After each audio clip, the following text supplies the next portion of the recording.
আজকে আমাদের সংক্ষিপ্ত সময়ে আলোচ্য বিষয় সূরা হুজুরাতের 18টি আয়াতের 9টি নির্দেশনা এবং তার আলোকে সামাজিক সম্প্রীতি। আজকে আমরা যে কথাগুলি শুনবো ইনশাআল্লাহ, নিয়ত করব যে এইগুলি অন্তত আমাদের পরিবারে, আমাদের ব্যক্তি জীবনে, আমাদের ফ্যামিলিতে এটা আমরা বাস্তবায়ন করব ইনশাআল্লাহ। এই সূরার মূল নির্দেশনায় যাওয়ার আগে আমরা যে কথা আপনাদের কাছে বলতে চাই সেটি হচ্ছে, আল্লাহ রাব্বুল আলামিন 9টা আদব শিক্ষা দিলেন, কিন্তু এই 9 আদব শিক্ষার আগে এই সূরা যে অবতীর্ণ হলো তার একটা প্রেক্ষাপট আছে, এবং সেই প্রেক্ষাপটটা আল্লাহ রাব্বুল আলামিন আগে দিয়া তারপরে মূল আলোচনায় গেছেন। এই প্রেক্ষাপটটা হচ্ছে ইউনিভার্সাল। এমনভাবে আল্লাহ রাব্বুল আলামিন এর মধ্যে নির্দেশনা দিয়েছেন, কিয়ামত পর্যন্ত মানুষের জন্য ওই 9 নির্দেশনা মানার আগে আল্লাহ রাব্বুল আলামিনের এই প্রথম 5টা আয়াত আল্লাহ কি জন্য দিয়ে রাখলেন এইটা মানুষের আগে মগজের মধ্যে ঢুকাতে হবে।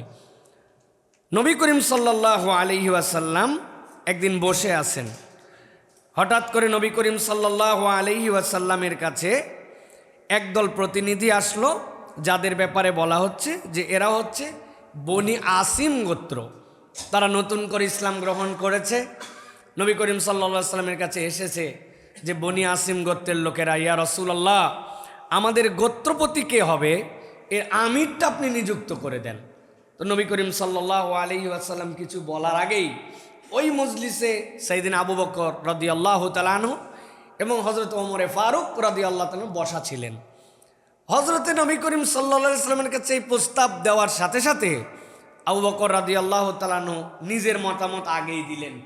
তিনি বললেন, আমার যতটুকু মনে হয় কাকা ইবনে মাবাদ এই গোত্রের খুব ভালো লোক, তার সাথে পরিচয় ছিল আবু বকর রাদিয়াল্লাহু তাআলা, সত্যিই ভালো লোক। কিন্তু তিনি বলছেন কাকা ইবনে মাবাদ, তাকে যদি গোত্রপতি বানানো হয় ভালো হয়। ওমর রাদিয়াল্লাহু তাআলা আবু বকর রাদিয়াল্লাহু তাআলার কথা মাটিতে পড়ার আগেই বললেন, কিসের কাকা ইবনে মাবাদ, এই লোকের দরকার নাই। আকরা ইবনে হারিস, তাকে আমি চিনি, তার সাথে ওমর রাদিয়াল্লাহু তাআলা আবার ভালো সম্পর্ক। আকরা ইবনে হারিস, তাকে বানানো হোক গোত্রপতি। আবু বকর রাদিয়াল্লাহু তাআলা বললেন, এটা কি বললে ওমর তুমি? আমি একটা প্রস্তাব দিলাম, তুমি আরেকটা নাম বললে। নবীজি কিন্তু কোনো কথাই বলেন নাই। নবীজি কেবল বলছেন পরামর্শ সবার মতো যে কে গোত্রপতি হবে এইটার পরামর্শটা করব। কিন্তু রাসূলুল্লাহ সাল্লাল্লাহু আলাইহি ওয়াসাল্লামের সামনে আবু বকর রাদিয়াল্লাহু তাআলা একটা নাম বলেছেন, হযরত ওমর রাদিয়াল্লাহু তাআলা একটা নাম বলেছেন। এই কথা বলতে যে ওই মজলিসে একটু গলাটা চড়া হয়েছে। ধরেন অনেক লোকের মধ্যে কথা বললেও কিন্তু গলা উঁচু হয়ে যায় মানুষের।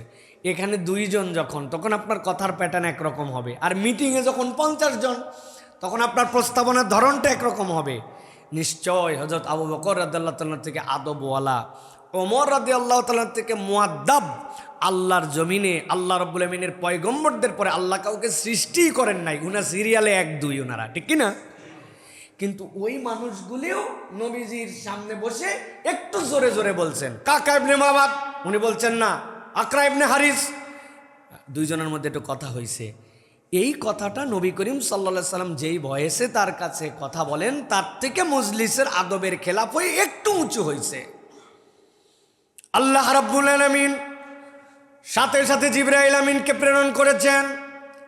গোত্রের তখনও গোত্রপতি নির্ধারণ হয় নাই। ওই মজলিসের মধ্যে যারা বসে আছে তাদের সিদ্ধান্ত তখনও ফাইনাল হয় নাই। বনি আসিম গোত্র তাদের লিডারও তখন খুঁজে পায় নাই।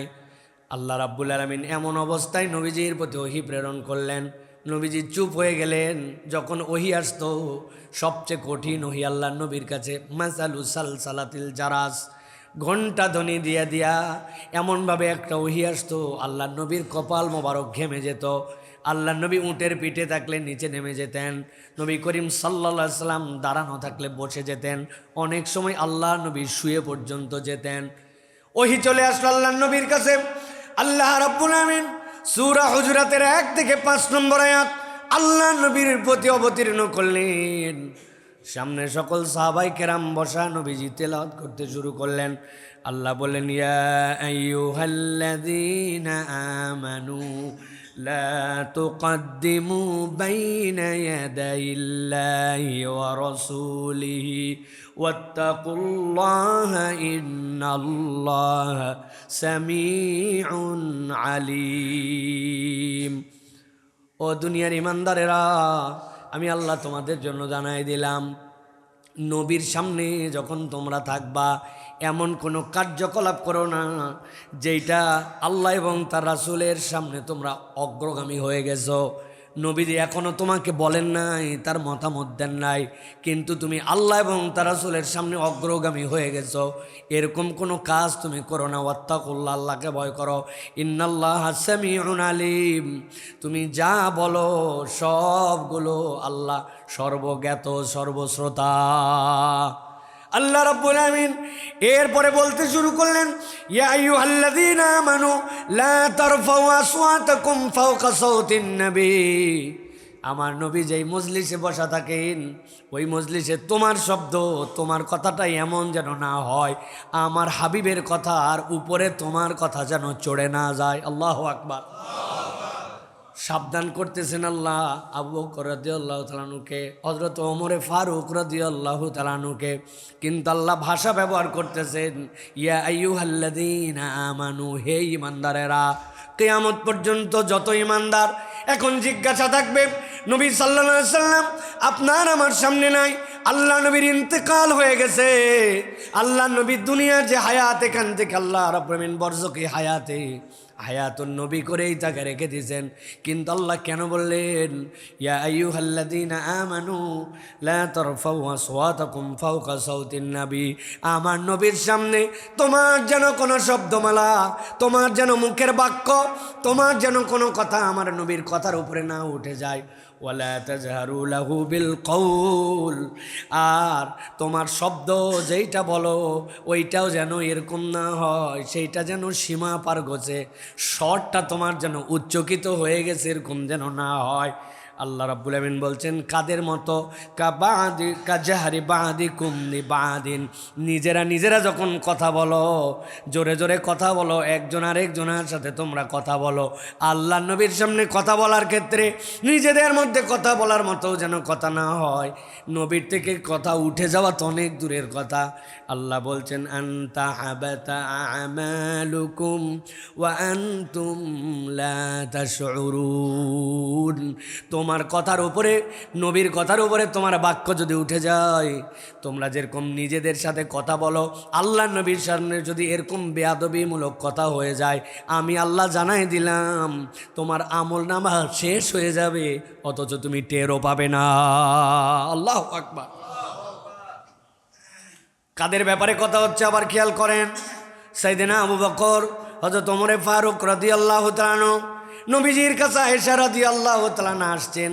আল্লাহ নবী বলছেন জানো নাকি ওমরের আমলনামা কেমন জানো নাকি? ওই যে আসমান জমিনের যেই তারাগুলা দেখতে পাওয়া আমার ওমরের আমলনামা তার থেকে বেশি। প্রশংসা মেয়েরা বাপেরটা শুনতে চায়, আরেকজনের প্রশংসা শুনতে চায় না, মন ছোট হয়ে গেছে। আমার আব্বার কথা আপনি বলবেন মনে করছিলাম, কিন্তু আপনি এমন লোকের কথা বলছেন আমার বাপ নয়, কিন্তু আবার নবীজির শ্বশুর তিনি হন। আল্লাহ নবী ভাব বুঝতেন, কেননা হুমায়রা ছিলেন আয়েশা রাদিয়াল্লাহু তাআলা, যখন তার মন খারাপ হতো, রাগ হতো, তার গাল মোবারক, কপল মোবারক এমনভাবে লাল হয়ে যেত, আল্লাহ নবী এই জন্য তাকে লালি বলে ডাকতেন। হুমায়রা মানে লালি। আল্লাহ রাব্বুল আলামিনের নবী এর পরে জানাচ্ছেন আয়েশা মন খারাপ করো না, ওমরেরটা তো গুণা যায় চাঁদ দিয়া, তারা দিয়া, আকাশের এই নক্ষত্রপুঞ্জ দিয়া, কিন্তু আমার আবু বকরের আমল গুনতে পারে এরকম কোনো দুনিয়ার কোনো দৃষ্টান্ত নাই। সুবহানাল্লাহ। আল্লাহ বলছেন আনতাহবাতা আমালুকুম ওয়া আনতুম লা তাশউরুন, তোমার এত আমল আমার নবীর সামনে উচ্চকিত কথা বললে, নিজেদের মধ্যে যেরকম স্বর চড়া করে কথা বলো, এই ভাষায় কথা বললে আল্লাহ এমন হুমকি দিয়ে রাখলেন ইমানদারেরা সাবধান হয়ে যাও, তোমার আমল নামা শেষ হয়ে যাবে, জিরো হয়ে যাবে, অথচ তুমি বুঝতেও পারবে না। আল্লাহ রাব্বুল আলামিন বলছেন এই জন্য দুনিয়ার মানুষকে নির্দেশনা দিয়ে ইন্নাল্লাযীনা ইয়াগুদ্দুনা আসওয়াতাহুম ইনদা রাসূলিল্লাহ, যারা তাদের কথাকে আল্লাহর রসুলের সামনে নিচু করে দিবে, আল্লাহর নবীর সামনে নিজের কথাকে নামায় ফেলবে। আল্লাহ বলছেন উলাইকাল্লাযীনা ইমতাহানাল্লাহু কুলুবাহুম লিত্তাকওয়া। আল্লাহ বলছেন এইটার মধ্যে ইমানদারদের জন্য, মুত্তাকিদের জন্য শিষ্টাচারের বিধান দিয়ে দেওয়া আছে। এই ইমতিহান মানে পরীক্ষা নয়। আল্লাহ বলছেন ইমানদারের বৈশিষ্ট্য এটা হবে, লাহুম মাগফিরাতুন ওয়া আজরুন আযীম। আল্লাহ বলছেন কেবলমাত্র তুমি আল্লাহর নবীর সামনে তোমাকে নামায় দিছো, এইটার বেনিফিট আবার জানো নাকি? আল্লাহ বলছেন আমি আল্লাহ এই বৈশিষ্ট্যের কারণে তাদেরকে ক্ষমা করে দিয়ে জান্নাতে আমার দিদার দিয়ে দিব। প্রিয় ভাইয়েরা, এই 9টি শিক্ষার আগে এইটা বলার ব্যাকগ্রাউন্ডের কারণ কি? এই ব্যাকগ্রাউন্ডটার কারণ হচ্ছে যে নবী করিম সাল্লাল্লাহু আলাইহি ওয়াসাল্লাম নেই, কিন্তু আল্লাহ বলছেন ইমানদারেরা খবরদার কোনো বাক্য নবীর উপরে বলো না। এর মানে আপনার আমার আল্লামা তকি ওসমানী এটার ব্যাখ্যা করেছেন, মুফতি মুহাম্মদ শফি রহমতুল্লাহ আলাইহি এটার ব্যাখ্যা করেছেন ফতহুল বারির মধ্যে, এটার বিষয়ে আলাদা কথাবার্তা এসেছে। তারা বলছেন যে দুনিয়াতে আল্লাহ নবী সাল্লাল্লাহু আলাইহি সাল্লাম যা রেখে গেছেন, তার দেওয়া যে তরিকা, তার দেওয়া যে বিধান, তার দেওয়া যে হুদুদ, আল্লাহ নবী সীমানা দেখায় গেছেন, কেউ যদি এই সীমানা অতিক্রম করে তাহলে নবীর সামনে সে কথা বলছে না, কিন্তু তার নবীর সুন্নাতের উপরে কথা বলার কারণে, তার নবী সাল্লাল্লাহু আলাইহি সাল্লামের কোনো কথার না মেনে নিয়ে এর এগেনস্টে আপনার কোনো আর্গুমেন্ট দেওয়ার কারণে আপনার আমলনামাকে আল্লাহ মুহূর্তের মধ্যে নিঃশেষ বানাই দিবেন। আপনার আমলনামা বলে কিচ্ছু থাকবে না। রাসূলুল্লাহ সাল্লাল্লাহু আলাইহি ওয়াসাল্লাম বলে গেছেন এইটা করো, এইটা করো না, এইটা আমল করো, এইটা ছেড়ো না। আপনি যদি ইহকার করে, এটাকে যদি আপনি তুচ্ছ তাচ্ছিল্য করে আল্লাহ নবীর কোনো বিধান, আরে নবী বলছে, নবীর সময় ভিন্ন রকম ছিল, এখনকার সময় ভিন্ন, এইটুক যদি বলে কেউ, সাথে সাথে তার আমলনামা ধ্বংস হয়ে যাবে। কিয়ামতের দিনে যাই কিচ্ছু পাবে না, নামাজ রোজা হজ যাকাত কিচ্ছু খুঁজে পাবে না, সব শেষ হয়ে যাবে। আর উল্টাটা যদি কেউ করে, পালন করতে পারি, অনেক সময় পারি না, কিন্তু আমি আল্লাহ নবীর শ্রেষ্ঠত্ব মেনে নিছি, তার বিধানই শ্রেষ্ঠ, তার সুন্নাতই শ্রেষ্ঠ, তার কথাই শেষ কথা, আমার নবীর কথার উপর আমার কোনো কথাই থাকতে পারে না। কেউ যদি এই সামিআনা ওয়া আতানা মেনে নেয়, আল্লাহ রব্বুল আলামিন এইটুকুর কারণে আল্লাহ তাকে ক্ষমা করে দিতে পারেন, আল্লাহ তাকে জান্নাতে ঢুকাই দিতে পারেন, জাস্ট এইটুকু।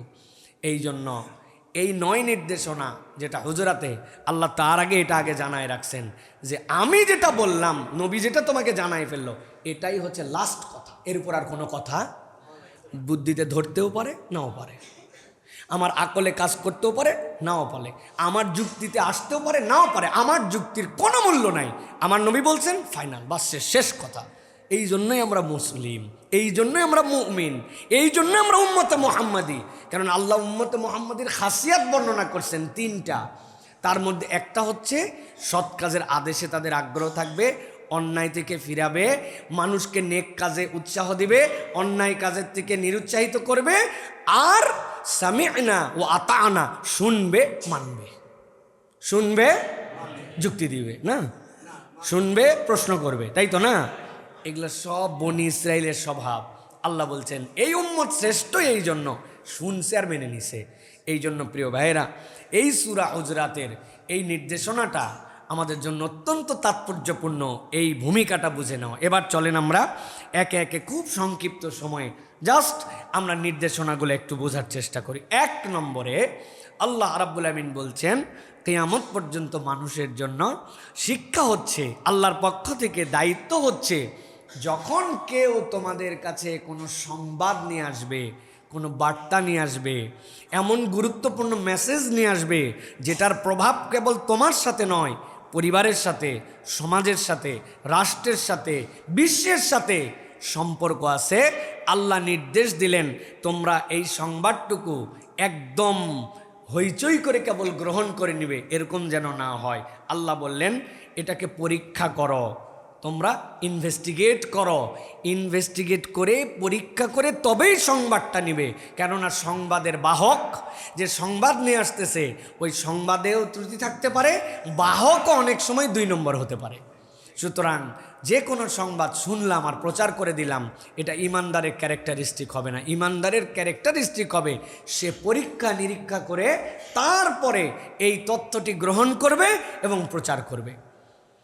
আল্লাহ রাব্বুল আলামিন বলছেন ইয়া আইয়ুহাল্লাযীনা আমানু ইন জাআকুম ফাসিকুম বিনাবাইন ফাতাবায়ানু আন তুসিবু কওমান বিজাহালাতিন ফাতুসবিহু আলা মা ফাআলতুম নাদিমিন। আল্লাহ বলছেন, যখন তোমাদের কাছে কেউ কোনো সংবাদ নিয়ে আসবে, সেই সংবাদ বাহক এরকম হতে পারে ফাসেক, যে প্রকাশ্য আল্লাহ রাব্বুল আলামিনের এমন নির্দেশনা ছিল যেখান থেকে সে অ্যাভয়েড করছে, সেইটাকে ত্যাগ করছে। এই প্রকাশ্য যদি কেউ কবিরা গুনাহ করে ফেলে তাকে ফাসেক বলা হয়। আল্লাহ বলছেন, সংবাদ নিয়ে আসার পরে তোমরা পরীক্ষা নিরীক্ষা করো, ক্রস এক্সামিন করো। হাদিসের সনদ যাচাইয়ের যে পদ্ধতি, ক্রস এক্সামিন করো, বিভিন্ন অ্যাঙ্গেল থেকে সেইটা পরীক্ষা করো। যদি এরকম না করো, আল্লাহ বলছেন আন তুসিবু কওমান বিজাহালাতিন ফাতুসবিহু আলা মা ফাআলতুম নাদিমিন। আল্লাহ বলছেন এই সংবাদের কারণে তোমরা বিভ্রান্তিতে পড়তে পারো। আল্লাহ রাব্বুল আমিন যেই আয়াতে কারিমা অবতীর্ণ করলেন, শুনলে অবাক লাগবে। এই আয়াতে কারিমা কোনো অমুসলমান ইহুদি নাসারার ব্যাপারে আসে নাই, স্বয়ং আল্লাহর নবী সাল্লাল্লাহু আলাইহি সাল্লামের একজন সাহাবীর ব্যাপারে এসেছে। নবীজি সাল্লাল্লাহু আলাইহি সাল্লাম ওলীদ ইবনে উকবা রাদিয়াল্লাহু তাআলা আনহুকে নির্বাচন করলেন। ওলীদ, তোমাকে লেখাপড়া তুমি জানো, হিসাব সুন্দর করে লিখতে পারো, বুদ্ধিমান মানুষ, তোমাকে একটা দায়িত্বতে প্রেরণ করা হবে। বনু মুস্তালিক গোত্রের কাছে যাও। বনি মুস্তালিক গোত্রের সাথে নবীজি সাল্লাল্লাহু আলাইহি সাল্লামের তখন পারিবারিক সম্পর্ক হয়ে গেছে। হযরতে জুয়াইরা রাদিয়াল্লাহু তাআলা আনহা, তার পিতা হচ্ছেন বনি মুস্তালিক গোত্রের মানুষ। তারা ঈমান এনেছেন। ঈমান আনার পর আল্লাহর নবী নির্দেশনা দিলেন, তোমাদের দায়িত্ব হচ্ছে আল্লাহ রাব্বুল আমিন যেরকম সালাত তোমাদের উপরে দিয়েছেন, ঠিক একই রকমভাবে ইসলামী অর্থনীতির মূল যেইটা, সেইটা যাকাত তোমাদেরকে দিতে হবে। তোমরা রাজি কিনা? বনি মুস্তালিক গোত্রের হযরতে জুয়াইরা রাদিয়াল্লাহু তাআলার পিতা হারেস, তিনি বলেন, ইয়া রাসূলুল্লাহ, আপনি লোক প্রেরণ করে দেন, আমরা হিসাব করে করে আমাদের যাকাত দিয়ে দিব। আল্লাহ নবী সাল্লাল্লাহু আলাইহি সাল্লাম ওলীদ ইবনে উকবাকে পাঠালেন, ওলীদ তুমি যাওয়ার পরে যাকাত কালেকশন করে নিয়ে আসবা। এই ওলীদ ইবনে উকবার গোত্রের সাথে বনি মুস্তালিকের আগের থেকে একটু ঝামেলা ছিল, ইসলাম পূর্ব থেকেই ঝামেলা ছিল। উনি কিছু দূর যাওয়ার পরে মনে মনে ভয় পাইলেন, আমাকে একাই পেয়ে ওই পূর্বের শত্রুতার জেরে যদি আমাকে আবার তারা আক্রমণ করে ফেলে। উনি নিজে নিজে বুদ্ধি কাটালেন, কয়দিন আগে ঈমান আনছে, কেবলমাত্র ইসলাম বুঝতে শুরু করছে। যতই নবীজিকে বলে যাক জাকাতের কথা, নিশ্চয় যাওয়ার পরে আমার কোনো ক্ষতি করতে পারে, এরা জাকাত দিবে না, আমি আগেই বুঝে ফেলছি। আল্লাহর কোনো ওহী নাই, নবীর কোনো নির্দেশনা নাই। ওলীদ ইবনে উকবা নবীজির কাছে আসলেন। আসার পরে তিনি খামোখা রিপোর্ট দিয়ে দিলেন, ইয়া রাসূলুল্লাহ, এরা কেউ জাকাত দিতে চায় না, এরা জাকাত দিতে রাজি নাই। নবীজি সাল্লাল্লাহু আলাইহি সাল্লাম দারুণভাবে ক্ষিপ্ত হয়ে গেলেন, এরা আমার কাছে বলে যাওয়ার পরে এরা কেন জাকাত দিতে চাবে না। নবীজি একটা প্রতিনিধি দলের পরে প্রেরণের সিদ্ধান্ত নিলেন। অথচ হযরতে জুয়াইরা রাদিয়াল্লাহু তাআলার পিতা সেই গোত্রের যারা ছিলেন হারেস ইবনে দিরার সহ, তারা অপেক্ষা করছেন নবীর প্রতিনিধি আসবে, আমরা জাকাত দিব। তিনি আসেও না। অথচ এরপরে দেখেন একটা গ্রুপ তাদের জন্য আসতেছে, তোমরা কেন আসছো? জাকাত দিতে নাকি তোমরা অস্বীকার করেছ? বলে, কে আমাদের কাছে জাকাত নিতে আসলো? কার কাছে আমরা অস্বীকার করেছি? আল্লাহর নবীর কাছে তারা চলে আসলেন। আসার পরে নবীজি মুখামুখি করে দিলেন, ওলীদ, তুমি যে কাজ করেছো, ওদের কাছে যে রিপোর্ট দিয়েছো না, দাও নাই। আল্লাহ নবীর কাছে তিনি দায় স্বীকার করে নিলেন, আল্লাহ নবী, এই প্রেক্ষাপটের কারণে আমি আমার এই বিবেচনায় না যে আমি এই রিপোর্ট দিয়েছি যে তারা জাকাত দিবে না।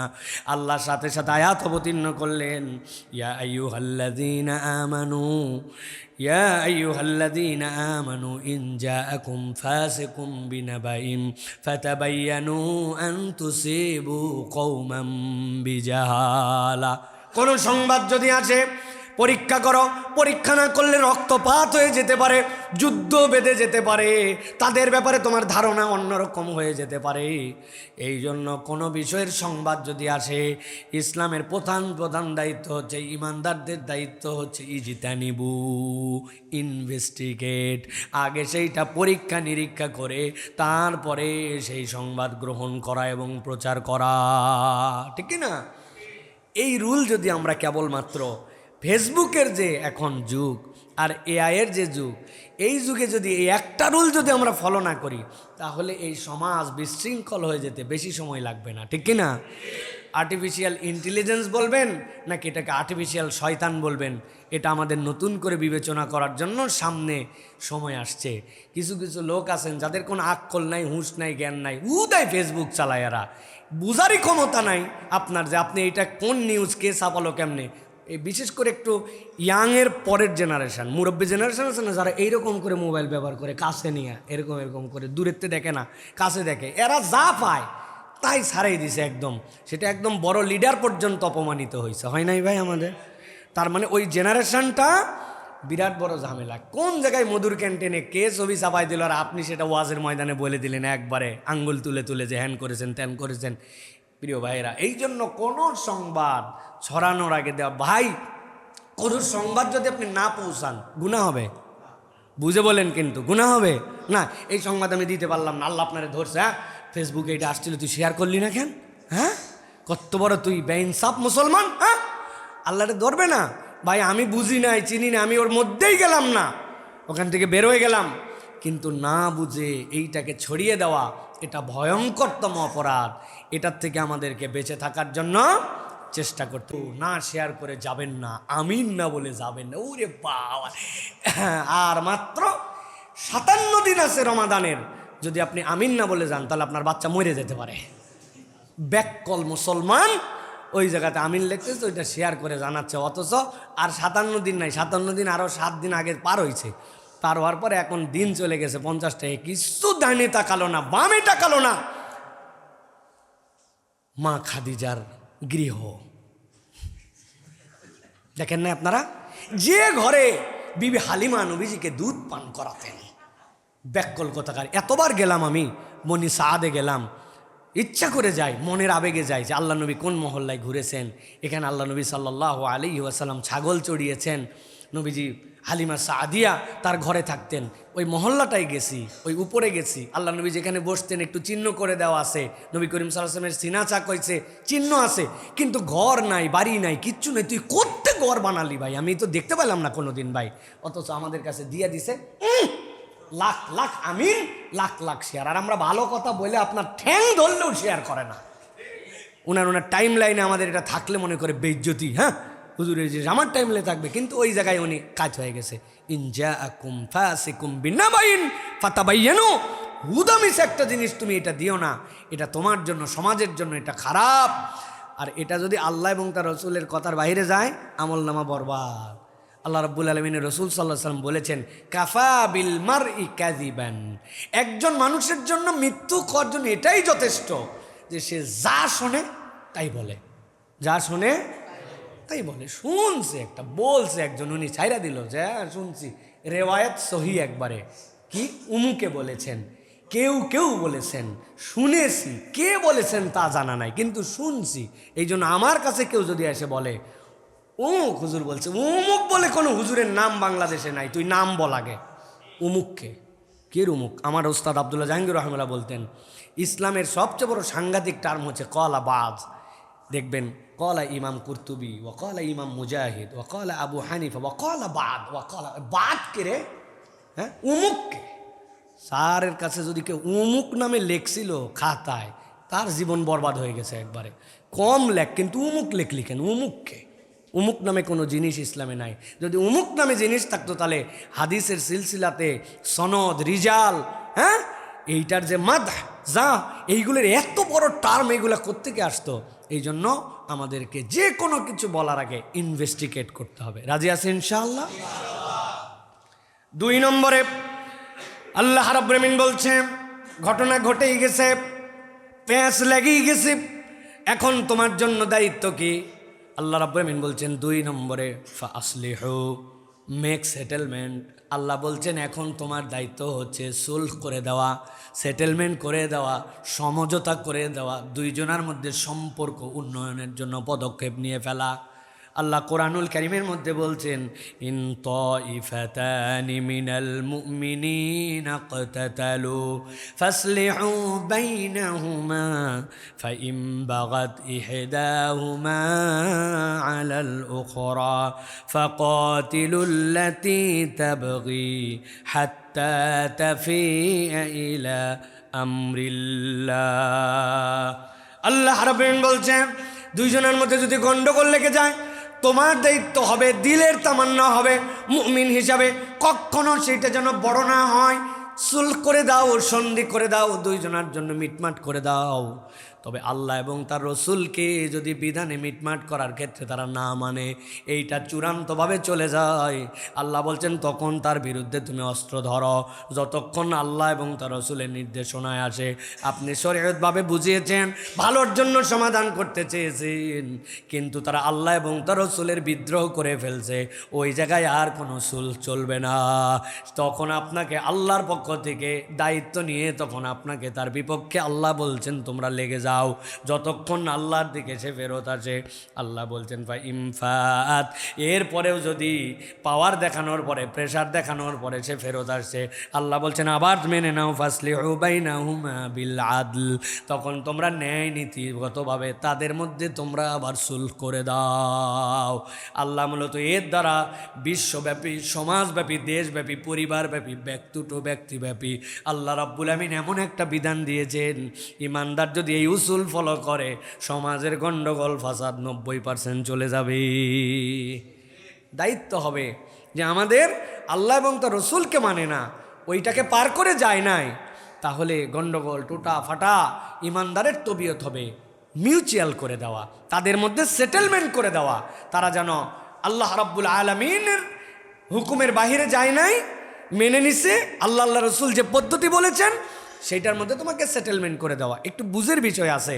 আল্লাহ রাব্বুল আলামিন মিরাসের জন্য আমাদেরকে আল্লাহর পক্ষ থেকে ডিটেলস বর্ণনা দিয়ে দিয়েছেন। এখন কোনো একজন বোন বলতেছে না আমি আল্লাহর বিধান টিধান এগুলো আমার দেখার সময় নাই, যা আছে সব সমান সমান।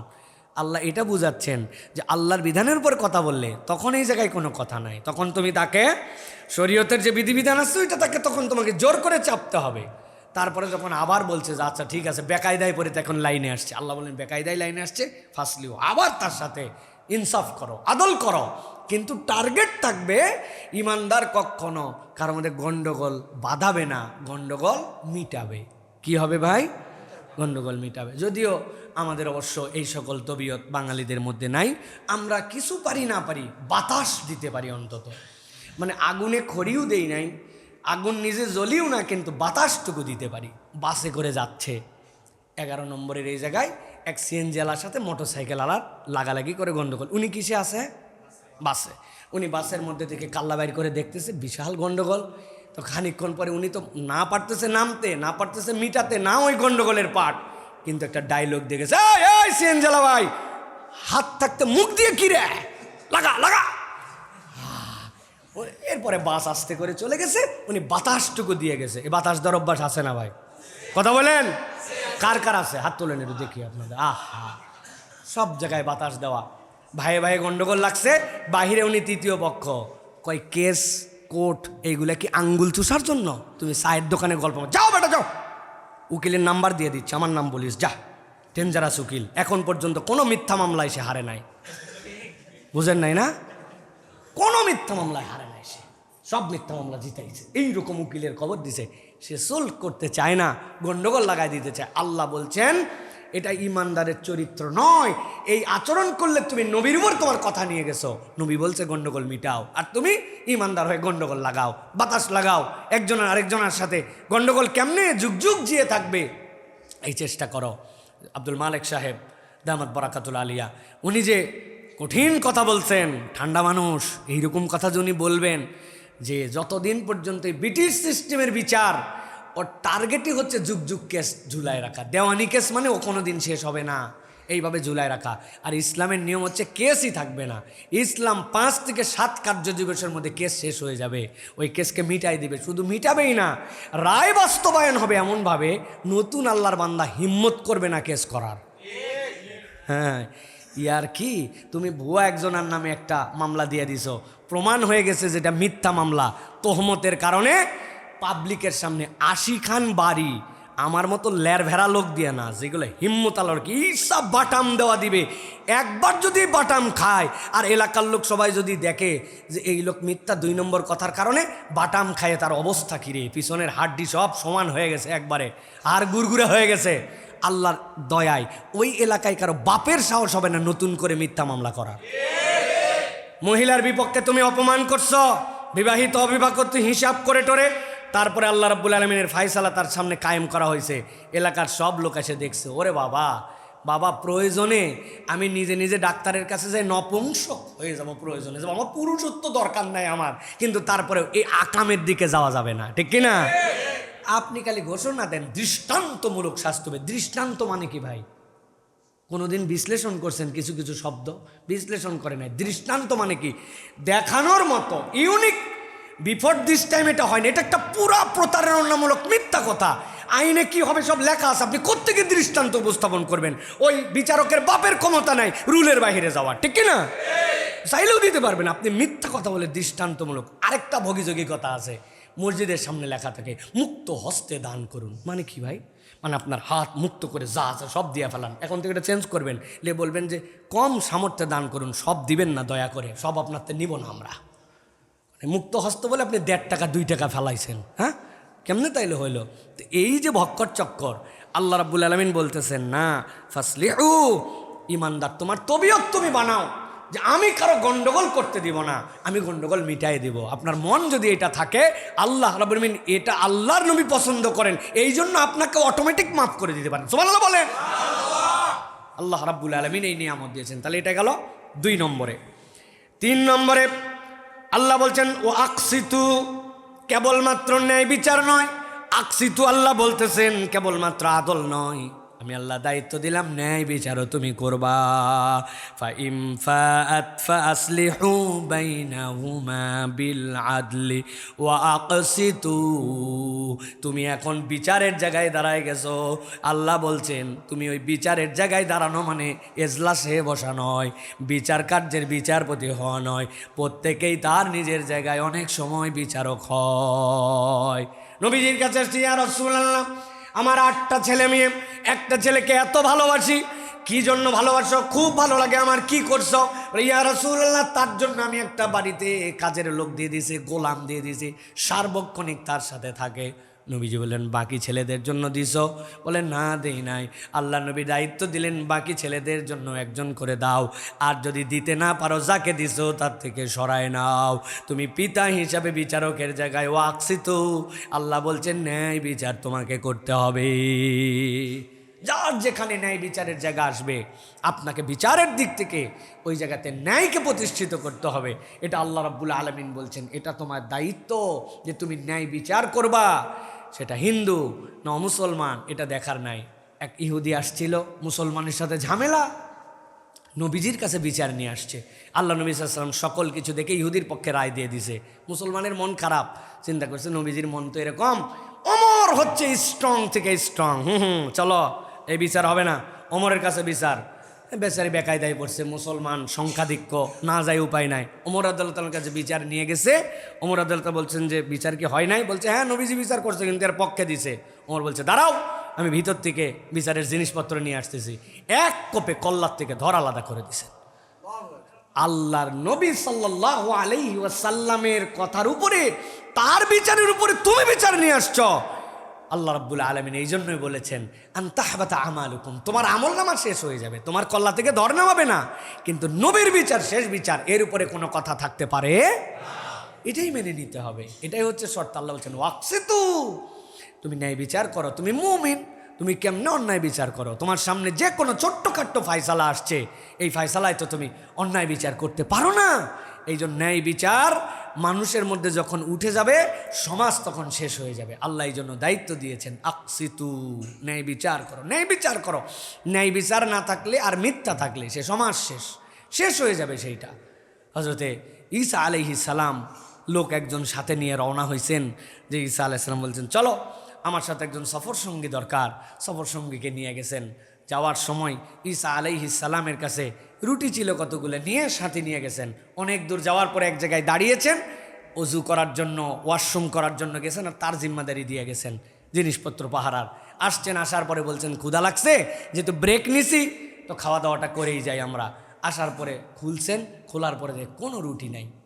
কি রে, তোমার কাছে দায়িত্ব দিয়ে গেলাম রুটি নাই। ওই লোক আল্লাহর কসম 3 বার কাটছে, ও আল্লাহি তাল্লাহি, আল্লাহর কসম রুটি খাওয়া তো দূরের কথা, রুটি যে ছিল তাই তো দেখি নাই। ঈসা আলাইহিস সালাম বলছে ইটস ওকে ফাইন, চলো লেটস গো। গেছেন, এরপরে যাওয়ার পরে সামনে একটা নদীর মতো বাঁচছে, ওই জায়গায় আবার ব্রেক দিছেন। ব্রেক দিয়ে এরকম করে টান দিয়ে হাতে যতটুকু ধরে একটা ঢিপি, আরেকটা ঢিপি, আরেকটা, 3টা বড় বড় ঢিপি বানায়। বলছেন আল্লাহর হুকুমে সোনা হয়ে যাও। সাথে সাথে 3 ঢিপি সোনা হয়ে গেছে। সাথে সাথে বলছেন যে তুমি আমার সাথে কষ্ট করে সফর করতেছ, আমার ব্যাগ বোঝকা টানতেছ, 1 ঢিপি তোমার, একটা আমার, আর এইটা যেটা, এটা যে বেটা রুটি খাইছে আমার, এটা তার। বলছে আল্লাহর কসম, আমার জীবনে একটাই ভুল হয়ে গেছে, ওই সময় একটা বড় মিথ্যা কথা শয়তানের ধোকায় বলে ফেলছি, আমি রুটি 3টাই খাইছি। হযরত ঈসা আলাইহিস সালাম বলছেন এটা তোমাকে দিয়ে দিলাম, আর আমার পক্ষটাও তোমাকে দিয়ে দিলাম, কোনো মিথ্যুকের সাথে আমি চলি না, 3টাই তোমার, যাও তুমি আমার সাথে বিচ্ছেদ হয়ে যাও। ঈসা আলাইহিস সালাম দিয়া উনি পের হয়ে চলে গেছেন। এই রাস্তা দিয়ে এক ডাকাত দল ডাকাতি করে যাওয়ার সময় দেখছে যে হারা জীবন যা কামাই করছি, জিন্দিগিতে এত সোনা দেখি নাই। এর কাছে 3জন, এগুলো কার? কয় আমার। কয় তোমার মানে?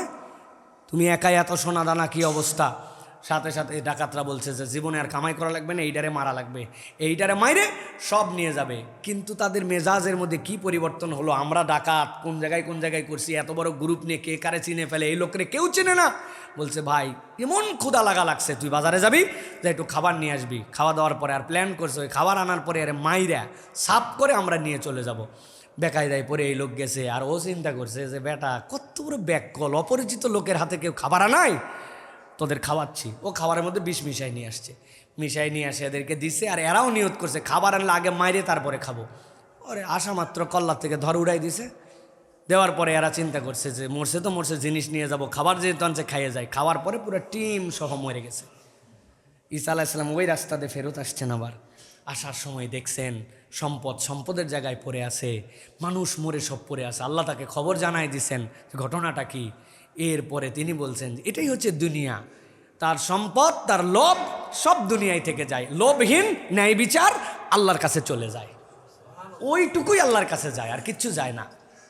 আল্লাহ এরপরে বলছেন 4 নম্বরে ইমানদারদের জন্য দায়িত্ব হচ্ছে লা ইয়াসখার, তোমাদের জন্য দায়িত্ব দিলাম কখনো কাউকে তোমরা তুচ্ছ জ্ঞান করবে না। সামাজিকভাবে 4 নম্বর বিধিবিধান, কাউকে তুচ্ছ জ্ঞান করা যাবে না, আন্ডার এস্টিমেট অগ্রিম করে ফেলা যাবে না। আল্লাহ রাব্বুল আমিন বলতেছেন নবী আপনি জানায় দেন, এই মানুষদেরকে ছোট করা, বিদ্রূপ করা, এইগুলো আল্লাহ রাব্বুল আমিন পছন্দ করেন না। আপনি হয়তো ভাবতেছেন পারহ্যাপস যে সে হচ্ছে আমার থেকে খারাপ, কিন্তু আল্লাহ বলতেছেন perhaps they can better from to you, তারা তোমার থেকে ভালো হতে পারে, তোমার ধারণার মধ্যেই সেইটা নাই। আল্লাহ এই জন্য বলছেন এই ভালোর দিকটা নানান দিকে হতে পারে। আল্লাহ তার এমন কোনো আমলকে পছন্দ করে তার ওই আমলের ওসিলায় জান্নাত দিয়ে দিবেন, অথচ তুমি সারা জীবন আমল করছো, তোমার কোনো একটা ভুলের কারণে সব বরবাদ হয়ে যেতে পারে। আল্লাহ এই জন্য বলছেন কাউকে তুচ্ছ জ্ঞান করবে না, কাউকে ছোট করবে না, কারো ব্যাপারে এরকম করে কোনো খারাপ ধারণা নিবা না। আল্লাহ বলছেন ইয়া আইয়ুহাল্লাযীনা আমানু লা ইয়াসখার কওমুম মিন কওমিন আসা আন ইয়াকুনু খায়রাম মিনহুম ওয়ালা নিসাউম মিন নিসাইন আসা আন ইয়াকুননা খায়রাম মিনহুন। আল্লাহ বলছেন আমি তোমাদের জন্য দায়িত্ব দিলাম কখনো কারো ব্যাপারে তুচ্ছ জ্ঞান করবে না। আল্লাহ বলছেন হতে পারে তুমি কোনো পুরুষের ব্যাপারে খারাপ জ্ঞান করতেছো, ছোট ভাবতেছো, কিন্তু আল্লাহর কাছে সে বেটার হয়ে গেছে। কোনো মহিলার ব্যাপারে তুমি খারাপ জ্ঞান করতেছো, কিন্তু আল্লাহর কাছে সে অনেক উন্নত। এই জন্য আল্লাহ বলছেন আমি দায়িত্ব দিলাম নবী আপনি জানাই দিয়ে রাখেন, খবরদার খবরদার বান্দা যেন কখনো কাউকে তুচ্ছ জ্ঞান না করে। তুচ্ছ জ্ঞান করা, ছোট ভাবা, এটা হচ্ছে আমাদের সমাজের এখন রোগ। এই তুচ্ছ জ্ঞানের ব্যাপারে এই আয়াতের তাফসিরের ভিতরে, তাফসিরে কাবীরের ভিতরে এবং অন্যান্য মুফাসসিররা আরেকটু আপগ্রেডেড চিন্তা করে তারা বলেছেন তুচ্ছ জ্ঞানের অনেক লেভেল আছে। এর একটা হচ্ছে মানুষ যখন অহংকারী হয়ে যায় তখন মানুষ অনেককে তুচ্ছ জ্ঞান করে, কিন্তু অহংকারীও যে হয় এটারও আবার 2টা প্যাটার্ন আছে, সে জানে না। আমাদের ইসলামিক স্কলাররা বলছেন অহংকারটা কাকে বলে, এটার প্রাথমিকটা কি? প্রাথমিকটা হচ্ছে আল কিবরু বাতরুল হক। প্রথমটা হচ্ছে সত্য তুমি জানো কিন্তু জানার পরেও উপেক্ষা করো তুমি, এটা হচ্ছে সবচেয়ে বড় অহংকার। ওয়া গামাতুন নাস। আর 2 নম্বর হচ্ছে আমি বেটার, মানুষ আমার থেকে নিচে, আমার পোশাকি সেরা, তারটা চলে না, আমার রুচি উন্নত, এ তো অরুচিকর মানুষ। এই যে আমার লেভেল টপ আর সে নিচু, এটা দ্বিতীয়। প্রথমটা কি? বাতরুল হক, হক জানেন, সত্য জানেন, দিন জানেন, ইসলাম জানেন। ভাই ভাই, ইসলামিক অর্থনীতির ব্যাপারে আপনি যখন আলোচনা করবেন, পাশে বসে থাকে যারা বিভিন্ন দলের, বিভিন্ন আইডিওলজির, ওরা চিন্তা করে হুজুর এগুলো বলবেই, এগুলোর ইমপ্লিমেন্টেশনও নাই, এগুলো এখনকার যুগে চলেও না, এটা বলেই যায়। বাতরুল হক, আপনার মধ্যে হককে অ্যাভয়েড করার মানসিকতা আছে, এটা হচ্ছে অহংকার। আল্লাহ বলছেন এটা এত সাংঘাতিক অহংকার যে আল্লাহ বলছেন এরা জান্নাত তো দূরের কথা, যেই জান্নাতের সুঘ্রাণ কোটি কোটি মাইল থেকে দূর থেকে পাওয়া যাবে, এটা সুঘ্রাণ পর্যন্ত পাবে না, আল্লাহ এত দূরে রাখবেন এদেরকে। নাউজুবিল্লাহ, বাড়ির যাই বলেন নাউজুবিল্লাহ। প্রিয় ভাইয়েরা, এই জন্য হক জানার পরে, সত্য জানার পরে, আল্লাহ রসুলের বিধান জানার পরে আপনি যদি এইটাকে অ্যাভয়েড করেন, এটা হচ্ছে একটা অহংকার। আল্লাহ বলছেন এটাকেও তুচ্ছ জ্ঞান, লা ইয়াসখার, কেবল মানুষকেই তুচ্ছ না, আপনি আল্লাহর বিধানকে পর্যন্ত তুচ্ছ জ্ঞান করে ফেলে। অনেকে আমাদের বলেছে না, হজের টাকা নষ্ট, খানায় খাবার পাশে ঘুরে কি হয়, হ্যাঁ এটা হচ্ছে একটা বিনোদন, হ্যাঁ সালাতের ব্যাপারে বলে ওরে ভাই এটা হচ্ছে উন্নত যোগ ব্যায়াম, হ্যাঁ এটা একটা মাত্র কুচকাওয়াজ আর ব্যায়াম ছাড়া কিছু না। কত ধরনের কথা এই সমাজের মধ্যে আছে যেগুলো চলে। আল্লাহ বলছেন লা ইয়াসখার, খবরদার কখনো তুচ্ছ জ্ঞান করো না, কাউকে তুচ্ছ ভেবো না। এটা আমাদের সমাজকে শেষ করে দেয়। আপনি যদি কাউকে তুচ্ছ না ভাবেন আর মনের মধ্যে এটা নেন যে হতে পারে উনি কোনো একদিক দিকে, আল্লাহ বলছেন আসাইয়া কোনো খয়রাম মিনহুম ওয়ালা নিসাউম মিন নিসাইন আসাইয়া কুননা খয়রাম মিনহুন্না। এই মহিলা, তুই ওর ব্যাপারে কি ভাবছিস? আমার বাড়ির চাকরানি, আমার বাড়ির কাজের লোক, ম্যানার বোঝে না, এটিকেট জানে না, অসভ্য, অশিক্ষিত। আপনি তুচ্ছ, কিন্তু আল্লাহ তার কি যে পছন্দ করে ফেলছেন আপনি নিজেও জানেন না, কিছুই কাজ করে নাই। আল্লাহ রাব্বুল আলামিন এই জন্য বলছেন এই লেভেলটা যদি, এই তুচ্ছ জ্ঞানের বাইরে যদি চলে আসি, সমাজটা বিউটিফুল হয়ে যাবে। মানুষ মানুষের প্রতি ভালোবাসা, সহমর্মিতা, কাউকে কেউ তখন আন্ডার এস্টিমেট করবে না। কে দীক্ষা বলা সহজ, করাটা অনেক কঠিন, ঠিক না ভাই? অনেক কঠিন। আপনি একজন রিক্সা প্যাডেলার, সিএনজি চালক, ইজি বাইকের ড্রাইভার, উবার পাঠাওয়ের মোটরসাইকেল, আপনি আন্ডার এস্টিমেট করে তাকে চলতেছেন, আপনি আপনার লেভেলটাকে আলাদা ভাবতেছেন। সালাম মুখ থেকে আগে আসে না, আপনি করে কথা বলে না, তুমি দিয়ে কথা বলে, নানান জিনিস আছে ভাই। দেখবেন এগুলোর মধ্যে একটা ভাবসাব আছে। হ্যাঁ আচ্ছা, আপনি যে কমন ডাক বানাইছেন মামা, কে শিখাইছে আপনাকে? এটা একটা তাচ্ছিল্যের ডাক এখন বাংলাদেশে। মামা বলা মানে কি? তাচ্ছিল্যের ডাক। আপনি তাকে ভাই বলবেন, ইন্নামাল মুমিনুনা ইখওয়া। আমার আব্বা আমাদেরকে একটা জিনিস শিখাইছেন, ফার্স্ট ব্লাডের পরে সম্পর্ক বরাবর যা যাবে সেই ডাকে সম্বোধন হবে, কিন্তু ব্লাড যদি ফার্স্ট ব্লাড না হয়, এক স্টেপে যে সম্পর্ক শেষ হয়ে যাবে। বুঝাতে পারি নাই না? ধরেন আমার চাচার ছেলে আমার কে হবে? ওই চাচার ছেলে যদি আবার বাচ্চা হয় তখন আমি তার কে হয়ে যাব? এই যে লেভেল, এটা ব্লাড দিয়ে যাবে, কিন্তু আপনাকে চিনি না বলতে আপনার সাথে রক্তের সম্পর্ক নাই, আপনাকে বলছি ভাই, তারপরের ছেলেটাকে ভাতিজা বলতে পারি, কিন্তু তারপরে আর কোনো সম্পর্ক থাকবে না। উনার চাচাও আপনার ভাই, উনার ফুপাও আপনার ভাই, উনার বোন আপনার বোন, উনার খালাও আপনার বোন, শুধু এক লেয়ার পর্যন্ত। আব্বা আমাদেরকে বলছেন খবরদার সেকেন্ড লেয়ার এটা মেনটেন করবা না, এটা দরকার নাই, এটা শরীয়ত এলাও করে না, করলে ঝামেলা আছে। এই করলেই ঝামেলা আছে আমাদের মধ্যে, তখন সম্পর্কটা অন্যদিকে চলে যাবে। এই জন্য প্রিয় ভাইরা, আল্লাহ রাব্বুল আলামিন ম্যানার শিখাইছেন যে লা ইয়াসখার, কাউকে ছোট জ্ঞান করবে না। ইসলাম বিউটি শিখাই দিছে, সামাজিকভাবে সমাজটা সুন্দর হয়ে যাবে। মামা সম্বোধন, এটা কোনো সম্বোধন নয়, অন্তত আপনারা করবেন না, আপনারা ভাই বলে সম্বোধন করবেন, পারবেন না ইনশাআল্লাহ? আল্লাহ রাব্বুল আলামিনের পরে 5 নম্বরে সূরা হুজরাতের শিক্ষা দিচ্ছেন, নবী আপনি জানায় রাখেন, ওয়ালা তালমিজু আনফুসাকুম, তোমরা একজন আরেকজনকে কখনো দোষারোপ করবে না। একজন আরেকজনকে দোষারোপ করো, এইটা আল্লাহ রাব্বুল আলামিন নিষেধ করে রেখেছেন আপনার আমার জন্য। এই জন্য আল্লাহ বলছেন ওয়ালা তালমিজু আনফুসাকুম, তোমাদের মধ্যে চলাফেরার ক্ষেত্রে অনেক সময় মনে হয়ে যাবে এই কাজটা অমুকেই বোধহয় করছে, আমার যা ধারণা এটা অমুক ছাড়া করতেই পারে না। এই যে করতেই পারে না, ধারণা জ্ঞান করে মানুষ যখন দোষারোপ করতে শুরু করে তখন সমাজের মধ্যে ফিতনা বাড়তে শুরু করে। বাংলাদেশের এই পরিণতির জন্য অন্যতম কারণ হচ্ছে দোষারোপের রাজনীতি, ঠিক কিনা? দোষারোপ উঠলো স্টেজে, অমুক কি বলছিল তুমুক, এই ইতিহাস শেষ হলো না, ইতিহাস কপচাতে কপচাতে জাতির ভবিষ্যৎ অন্ধকার বানায় ফেলছে, ঠিক না? কি দোষারোপ, কি মিথ্যা তহমত, এইগুলো আমরা যে অনবরত আমরা আমাদের নেতা নেত্রীদের কাছ থেকে এটা শুনতে শুনতে আমরা অবাক হয়ে গেছি যে মানুষ কিভাবে এরকম করে দোষারোপের রাজনীতি করতে পারে।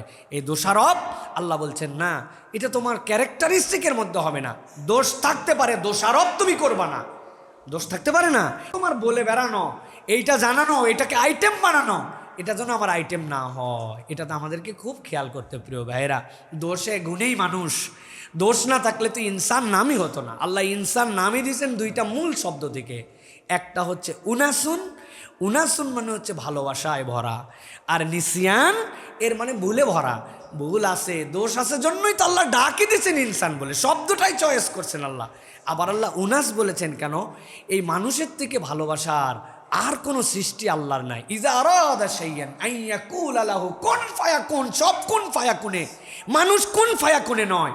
আল্লাহ রাব্বুল আলামিন খালাকাল্লাহু আদামা বিয়াদিহি, আল্লাহ আদর করে যত্ন করে আদম আলাইহিস সালামকে দুনিয়ার মাটি নিয়ে জান্নাতে নিজ হাতে সৃষ্টি করছেন। সুবহানাল্লাহ। এই যে মানুষ বলে মুখে আঘাত করবেন না, এটা লজিক্যাল। আল্লাহ রাব্বুল আলামিন নিজে এই মুখকে সৃষ্টি করছেন। আপনার মুখ কালো হতে পারে, আপনার মুখ আফ্রিকানদের মতো হতে পারে, কিন্তু এই মুখের মধ্যে যে ম্যানেজমেন্ট, এইটা অকল্পনীয় ম্যানেজমেন্ট। সুবহানাল্লাহ বলেন। এই নাকের ছোট্ট একটু ম্যানেজমেন্ট, এটাই তো পাগল করা ম্যানেজমেন্ট। এক ফেরোনাক্স দিয়ে আল্লাহ রাব্বুল আলামিন আপনাকে আমাকে কীভাবে ধন্য করে দিয়েছেন। আজকে তাপমাত্রা 10 ডিগ্রি সেলসিয়াস, আবার এই মসজিদে এসি চালানো লাগে 40 ডিগ্রি সেলসিয়াস। এখন এই বান্দার এই 10, যেটা গতকালকে রাত্রে যে ফগ আর কুয়াশা গেছে, ঢাকা শহর এরকম কুয়াশা আমরা খুব কম দেখছি। মাহফিল করে ফেরার সময় পুরো ঢাকা অন্ধকার হয়ে গেল, গাড়ি চালানো যায় না। এই যে ওইটা ডাইরেক্ট যদি কোনোরকম কনভার্টার ছাড়া আমার লাঞ্চে চলে যেত, আমার এটা নিউমোনিয়া হয়ে আর কথা বলা লাগতো না। গরমটা যদি আবার এরকমভাবে চলে যেত, তাহলে আমার ওই প্ল্যাটিলেটগুলো ভেঙে যেত, আমার শ্বেত রক্তকণিকা, লোহিত রক্তকণিকা, এইগুলো সব আমার ভেঙে চুরমার হয়ে যেত, এগুলার গঠন করে রাখতে পারতো না 40 যদি বুকে।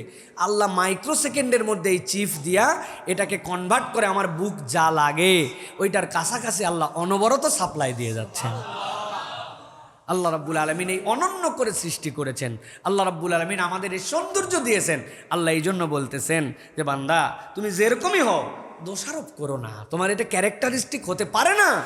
মানুষ হিসেবে মানুষের প্রতি দোষ থাকবে, গুণ থাকবে, কিন্তু দোষারোপ করা এটা আমাদের চরিত্র হবে না। আমাদের স্ত্রী এবং স্বামীর মধ্যে যত গণ্ডগোল, এর অধিকাংশ হয় দোষারোপ দিয়া, ঠিক না ভাই? বাচ্চা কাচ্চা ভালো করলে তখন বলে আমার বাচ্চা, আর বাচ্চা যদি একটু খারাপ করে তোমার বাচ্চাটা করছেটা কি দেখছো, হ্যাঁ, তখনই তোমার বাচ্চা হয়ে যায়। আর যখন ভালো করে তখন আমার বাচ্চা থাকে। এই যে এটা দোষারোপের সিলি নিচ থেকে শুরু হয়, এইটা আস্তে আস্তে করে বাড়তে থাকে। তুমি যা করো আমি যা করি তুমি করো, স্যাক্রিফাইস। এবং এই যে দোষ, এইগুলাকে মুক্ত করে ভালোবাসার সম্পর্ক আল্লাহ রাব্বুল আলামিন বাড়াতে বলেছেন। তাহলে এটা গেল 5 নম্বর। এবার 6 নম্বর আল্লাহ বলছেন ওয়ালা তানাবাজু। আল্লাহ রাব্বুল আলামিন বলছেন পরস্পর তোমরা বাজে নামে ডেকো না। আল্লাহ কোরআনে বলছেন ওয়ালা তানাবাজু বিল আলকাব বিসাল ইসমুল ফুসুক বাদাল ঈমান। আল্লাহ রাব্বুল আলামিন বলছেন তোমরা খবরদার একজনকে আরেকজন বাজে নামে ডেকো না। জাহেলি যুগের অনেক কিছু তোমাদের মধ্যে পরিবর্তন হয়ে গেছে, কিন্তু জাহেলি যুগের কিছু আচরণ তোমাদের মধ্যে এখনো রয়ে গেছে। ঈমান আসার পরেও এই কাজ যদি করো, এইটা জাহেলি যুগের কাজ। একজন আরেকজনকে খোঁটা দিয়ে ডাকে, একজন আরেকজনকে বিকৃত নাম দিয়ে ডাকে। আল্লাহ বলছেন এই বিকৃত নাম দিয়ে ডাকা জায়েজ নাই, বিকৃত নাম দিয়ে ডাকা জায়েজ নাই। আমরা খবরদার, এটা সমাজের মধ্যে একটা খারাপ দৃষ্টান্ত হয়ে যায়। সামনে ডাকতে পারে না, কিন্তু পিছনে বলে, লকব লাগাই দিয়া তার ব্যাপারে একটা বাজে কথা বলে। আল্লাহ বলছেন না, এটা করো না। তবে এই জায়গায় আবার কিছু কথা আছে, আমাদের যারা মুস্তাহিদিন আছেন তারা সেইগুলোর ব্যাপারে বিস্তারিত আলোচনা করেছেন। তার মধ্যে একটি বিষয় হচ্ছে যে আমরা অনেক সময় ফতুল কাদিরের ভিতরে আয়াতের ব্যাপারে হাদিস আসছে, হাদিসের ব্যাপারে বলা হয়েছে সমাজে যদি পরিচিত হয়ে যায় এরকম কিছু বিষয়, সেই ক্ষেত্রে এইটাকে আবার এই লকব দিয়ে ডাকা হিসেবে ধরা হবে না। ধরেন একটা দোকানের নাম হচ্ছে ওই বেচারি কালো মানুষ, কালুর গরুর দোকান, কালুর গোশতের দোকান। এখন লোকজন বললে বলে কার দোকান রে, ওনার একটা সুন্দর নাম আছে কিন্তু কালুর গরুর দোকান, পরিচিত হয়ে গেছে, এটা উনি মাইন্ডও করে না, এটা পরিচিত। তাহলে এই ক্ষেত্রে এরকম যদি কোনো নাম হয় তাহলে এইটা আপনি বলতে পারেন, সেই ক্ষেত্রে শরীয়ত আপনাকে বাধা দিবে না। কিন্তু খোঁটা দেওয়ার নিয়তে আপনি যেটা বলতেছেন ওইটা খোঁটা দেওয়ার নিয়তে আপনি তাকে এই ডাকটা দেন, এ বাইটটা এদিকে এদিকে এদিকে, আপনি তার বাইটটা বলে ডাক দিয়েছেন খোঁটা দেওয়ার জন্য, এটা ইচ্ছা করে আপনি করেছেন। অনেক সময় নামকে বিকৃত করেও আমরা ডাকি, একজনের নাম আব্দুল সাত্তার, ওরা ডাক দিয়েছে সাত্তাইরা, এদিকা সাত্তাইরা, এটা কী নাম ভাই, আপনি এটা কেন এই নামে তাকে ডাকলেন? হ্যাঁ, সুতরাং আপনার ইন্টেনশনটা আপনাকে ক্লিয়ার থাকতে হবে। কাউকে খোঁটা দেওয়ার জন্য, কষ্ট দেওয়ার জন্য, বাজে নামে অভিহিত করার জন্য, তাকে সমাজে একটা কুরুচিপূর্ণভাবে উপস্থাপন করার জন্য এরকমভাবে কোনো ডাক দেওয়া যাবে না। আল্লাহ রাব্বুল আমিন এখান থেকে আমাদেরকে নিষেধ করেছেন প্রিয় ভাইরা। এরপরে 7 নম্বরে আল্লাহ বলতেছেন কুধারণা থেকে তোমরা বেঁচে থাকো। ইজতানিবু কাসীরাম মিনাজ-যন, অধিকাংশ তোমাদের যে ধারণা করো কুধারণা, এখান থেকে বেঁচে থাকো। ইয়া আইয়ুহাল্লাযীনা আমানু ইজতানিবু কাসীরাম মিনাজ-যন ইন্না বা'দাজ-যন্নি ইসম। আল্লাহ বলছেন কত ধারণা তো আছে গুনাহ। সমাজের মধ্যে কুধারণার কারণে, বাজে চিন্তার কারণে পরিবার নষ্ট হয়ে যায়, পরিবার থেকে সমাজের মধ্যে রিফ্লেক্ট পড়ে এই বাজে ধারণা, কুধারণা, মানুষের ব্যাপারে বিভিন্ন ধরনের ধারণা পোষণ করা। এই লোক নিশ্চয় পাকিস্তানের দালাল, আছে না এরকম, উমুকের দালাল, তুমুকের দালাল, এই যে আপনি বলে যাচ্ছেন র্যান্ডম বাজে একটা ধারণা করে রাখছেন, মনে হয় এই টাকা এই ছাড়া কে চুরি করতে পারে। এই যে আপনি একটা ধারণা করছেন, অথচ আপনার পকেট থেকে হয়তো টাকাটা পড়ে গেছে, আপনি জানেনই না। বাজে ধারণা করা কারো ব্যাপারে এটা বিরাট বড় অপরাধ। ইন্না বা'দাজ-যন্নি ইসম। আল্লাহ বলছেন কত ধারণা করা তো স্বয়ং গুনাহ, ধারণাটাই গুনাহ। তুমি কেন এই ধারণা করতেছো প্রিয়? উপরে উপরে উনি আমাকে অনেক খাতির করে, কিন্তু চেহারা দেখেই বুঝছি ভিতরটা ওনার কেমন। বাপরে, চেহারা বিশেষজ্ঞ আইছে রে ভাই, উনার ব্যাপারে একটা খারাপ ধারণা করে বসে আছে। না, উপরে যতই তেল মারো কি আমার দলের লোক না। এই যে বাজে ধারণা, এটা উৎসাহ দেয় কে? আল্লাযী ইউওয়াসওয়িসু সুদুরিন নাস। এর কাজই হচ্ছে আপনাকে উস্কায় দেওয়া, খালি আপনার ভিতরে খালি জাগাবে, খালি জাগাবে। হতেই পারে না, এতগুলা ভালো লোক একসাথে থাকতে পারে নাকি? আবার নিজে নিজে পণ্ডিতি করে চিন্তা করে, অভিজ্ঞতা ভাই অভিজ্ঞতা, 50 বছর মানুষ চড়ায়। এই রে বাপরে, 50 বছরের মানুষ চড়াইছে, আপনি নিজেকেই নিজে চিনতে পারেন নাই, আর 50 বছর আপনি করতে মানুষ চিনবেন? মানুষের থেকে দ্রুত স্বভাব পরিবর্তন করার সৃষ্টি এই পৃথিবীতেই নাই, আপনি কোত্থেকে চিনবেন? হ্যাঁ, নবী করিম সাল্লাল্লাহু আলাইহি ওয়াসাল্লাম ওহীপ্রাপ্ত, আল্লাহ নবী চিনতে পারেন নাই, তার সামনে বসেছিলেন এরকম এরকম মানুষেরা, আল্লাহ রাব্বুল আলামিন ওহী দিয়ে জানাইছেন। কাদের সাথে আপনি বসে আছেন আপনি, আর কাদেরকে আপনি দূরে ঠেলছেন? আপনি মনে করছেন এরা সমাজের দামি দামি মানুষ, আর এই লোকটা চোখে দেখে না। ওই লোক আপনার কাছে দিন জিজ্ঞাসা করতে আসছিল, এইগুলা লোকের থেকে ওই লোক আপনার কাছে অনেক দামি। সুবহানাল্লাহ। নবী করিম সাল্লাল্লাহু আলাইহি ওয়াসাল্লাম ওহী দিয়ে জানার পরে আল্লাহ নবী বুঝছেন, আর আপনি আমার কাছে কোনো ওহী নাই, কিছু নাই, আমি কেমনে মানুষের ব্যাপারে ধারণা করে বসে আছি? সুতরাং এই খারাপ ধারণা, এটা আমাদের এখান থেকে বেরিয়ে আসার জন্য চেষ্টা করতে হবে প্রিয় ভাইরা, এটা যেন আমরা না করি।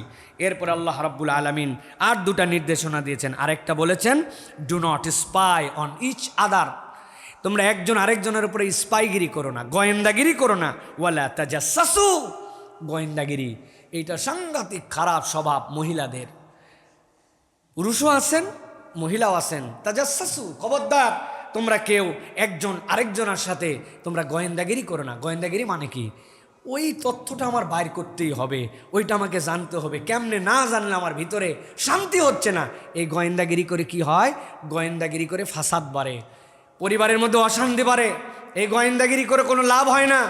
অতএব প্রিয় ভাইয়েরা, আমাদের এই তবিয়তটা যেন না থাকে যে আমরা এটাকে গোয়েন্দাগিরি করি, আমরা বিভিন্ন ধরনের স্পাইং করি। একটা তথ্য পাইছি, চিন্তা করছি এমন জিনিস পাইছি, এরপরে মহিলাকে বলছে, বুবু আল্লাহর কিরা করে বলতেছি, আমি যেটা জানি কেবল তোকেই বলবো, আর কাউকে তুই বলবি না। ওই বলছে আল্লাহর কিরা। আল্লাহর কিরা কি জিনিস এটা এখনো বুঝলাম না, আল্লাহর কসমও বলে না, আল্লাহর কিরা যাই হোক বলে নিছে, বলে 5 মিনিটের মধ্যে ওই মহিলা যাওয়ার পরে পাশের জনটাকে বলছে আল্লাহর কিরা করে বলছে, যে খবর আমি জানি কেবল তুই জানিস, আর কাউকে জানে বলবি না, তোকে বললাম। এই আল্লাহর কিরা দিতে দিতে মুহূর্তের মধ্যে অ্যাপার্টমেন্ট ক্লিয়ার, পাড়া ক্লিয়ার, গ্রাম ক্লিয়ার। আছে না ভাই? কোত্থেকে হয় এটা? গোয়েন্দাগিরি করলেই না আপনি ওরকম কোনো খবর আপনি একটা মনে করছেন খবরের মতো খবর একটা পেয়ে গেছি, এই তবিয়তটাই ইমানদারের তবিয়ত হবে না।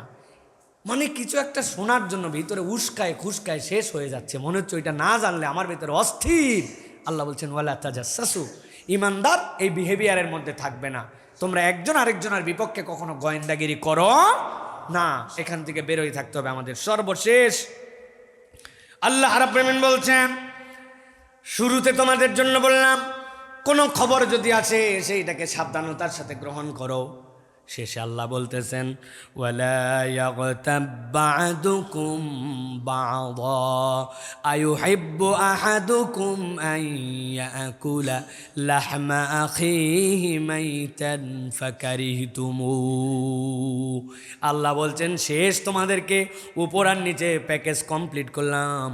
খবরদার খবরদার কেউ কারো পেছনে সত্য দোষ গল্প আকারেও বলো না, গীবত গিল্লা তোমরা করো না। আয়ুহিব্বু আহাদুকুম আন ইয়াকুলা লাহমা আখিহি মাইতা, তোমরা মৃত ভাইয়ের গোশত খাওয়া যেরকম অপছন্দ করো, তোমাদের কাছে গীবতটা এর থেকে বেশি অপছন্দনীয় থাকবে। আল্লাহ বলছেন এটা গীবত করা যাবে না। আমি মনে হয় কমসে কম এই মসজিদে 1000 বার বলছি, কম বেশি। 14 বছর খুতবা দিচ্ছি, তো 1000 বছর হয়ে যাওয়ার কথা, আমি তার গুণী নাই। একটাই কথা ভাই, সত্য কোনো দোষ সেটাই কারো অনুপস্থিতিতে বলার নাম গীবত। মিথ্যা হলে তো তহমত, সেটা তো ভিন্ন জিনিস। কিন্তু সত্য এই অপরাধটা তার আছে, এটা সত্যই তার দোষ, সেটাও আল্লাহ বলছেন ওই ভাইয়ের পিছনে বলো না। আপনি সিম্পলি শুধু চিন্তা করেন, এই একটা বিধানে যদি আমরা বাংলাদেশের মানুষেরা 7 দিন প্রতিপালন করি, আমরা আর কথা বলার আইটেম খুঁজে পাবো না। আমি পৃথিবীর যে সকল দেশে গেছি, মানুষের 2টা ভদ্রতা দেখে আমি অবাক হয়েছি, আমার কাছে খুব ভালো লাগছে। একটা পরিষ্কার জ্ঞান, আর 2টা হচ্ছে কম কথা বলার জ্ঞান। দুনিয়ার যেখানে গেছি, আমি আমার জীবনের সবচেয়ে সারপ্রাইজিং, আমি ক্যালিফোর্নিয়া থেকে নিউ ইয়র্কে আসবো, নর্থ ক্যারোলিনাতে আমার হচ্ছে যাত্রা বিরতি, 6 ঘন্টার ফ্লাইট। এখানে আসার পরে আবহাওয়া খারাপ, তুষার পড়তেছে, 2 ঘন্টা বিমান ডিলে, আটলান্টা এয়ারে আসতেছি, ভিতর থেকে ভিতর 6.5 ঘন্টা, 6500 কিলোমিটারের বেশি রাস্তা। আটলান্টা এয়ারপোর্টে প্রতি মিনিটে অন্তত 4টা বিমান নামে আর পরের মিনিটে উঠে যায়। তো 2 ঘন্টায় তাহলে কত বিমান আসে এই জায়গায় জড়ো হয়েছে, কত যাত্রী আসছে, হাজার হাজার যাত্রী। এয়ারপোর্টটা সিঁড়ির মতো, সামনে এক স্টেপ, তারপরে স্টেপ, তারপরে এরকম করে করে এই এয়ারপোর্টটা বানাইছে। মানে এক জায়গায় বসলে পেছনে তাকালেও সবাইকে দেখা যায়, সামনে তাকালেও সবাইকে দেখা যায়। আমি দোতলার উপরে উঠছি, জোহরের ওয়াক্ত নামাজ পড়বো, নামাজের জন্য। বিশ্বাস করেন, আমি যা শোনানোর জন্য বলছি না, অন্তত পক্ষে ওই সময় এয়ারপোর্টে 3000 লোক বসে আছে, কেউ বই পড়তেছে, কেউ মোবাইল পড়তেছে, কিন্তু মনে হচ্ছে যে এয়ারপোর্টে মনে হয় 10 জন লোকও নেই। সবাই কথাও বলে, কথাটাও তারা বলতে শিখছে, যে এমন ভয়েস যেটা 2 জনের মধ্যে কথা হচ্ছে, 3য় জন শুনতে পায় না, গল্প করতেছে, ফোনে কথা বলতেছে। হোয়াট এ ম্যানার, কি চমৎকার পরিবেশ। আমি চিন্তা করলাম সুবহানাল্লাহ, বাংলাদেশে যদি এরকম 500 জন লোক খালি এইরকম করে বসতো, আর বিমান যদি দেরি হতো, বিমানের পাইলট আর বিমানবালার গোষ্ঠী উদ্ধার করেই তো আমাদের ক্যাসার লেগে যেত পুরো বিমানবন্দর, ঠিক কিনা? বাইরে ভাই কত বড় বড় লাইনের পিছে দাঁড়িয়েছি, কত কত জায়গায় কথা বলে না মানুষ, এটা তাদের ম্যানার। আর 2 নম্বর পরিষ্কার জ্ঞান, সুবহানাল্লাহ, পরিষ্কার জ্ঞান সব জায়গায় আমাদের মধ্যে। এই জ্ঞানটা আমাদের মধ্যে থেকে একদম উঠে যাচ্ছে, আমরা বুঝি না। খালেদা জিয়ার জানাজায় দাঁড়াইছি, হ্যাঁ, দাঁড়ানোর পরে মানুষের তো কাশি কফ এগুলো আসে, আর আমাদের বাঙালিদের বেশি আসে, যেহেতু যেখানে সেখানে ফেলা আমাদের অভ্যাস, এই জন্য যখন সখন আসে। আর যারা যেখানে সেখানে ফেলে না, তাদের যখন তখন আসে না। আপনি বাথরুম আসে খবর পাওয়ার পরে বাথরুমের বেগ যত জোরে লাগবে, আর যদি খবর পান এলাকায় বাথরুম নেই, আপনার বাথরুম লাগবে না। এটা হচ্ছে হ্যাবিট মানুষের। কত লোক দেখতেছি জানাজার সামনে ভাই, কেমনে সহ্য করি, কেমনে বলি বলেন? কিভাবে আমরা ভদ্র হব জানি না। আরেকজন তো দেখি জানাজায় দম পাচ্ছে না উনি, ওই জন্য উনি মারে মারে পেছন দিকে সবাইকে উনি একদম সুন্দর করে উনি আগরবাতি ধরাইছে। ওই দিন শুধু পরিবেশ ছিল না জন্য আরে কিলঘুষি লাগাই নাই, তাছাড়া একদম কিলঘুষি লাগাই দিতাম একবারে। কেমন ভদ্রতা কেন বলেন ভাই আমাদের। এই জন্য আল্লাহ রাব্বুল আলামিন বলছে ওয়ালা ইয়াগতাব বা'দুকুম বা'দা, তুমি যদি গীবত করা বাদ দাও তোমার মুখ অটোমেটিক বন্ধ হবে। আপনি তো আইটেম নাই, আপনার কাছে তো আইটেম নাই, আপনি কি গীবতটা, আপনি গল্পটা কি আজারা করবেন? তখন আপনার পড়ায় মন আসবে, তখন আপনার অন্য কন্টেন্ট দেখতে মন চাবে।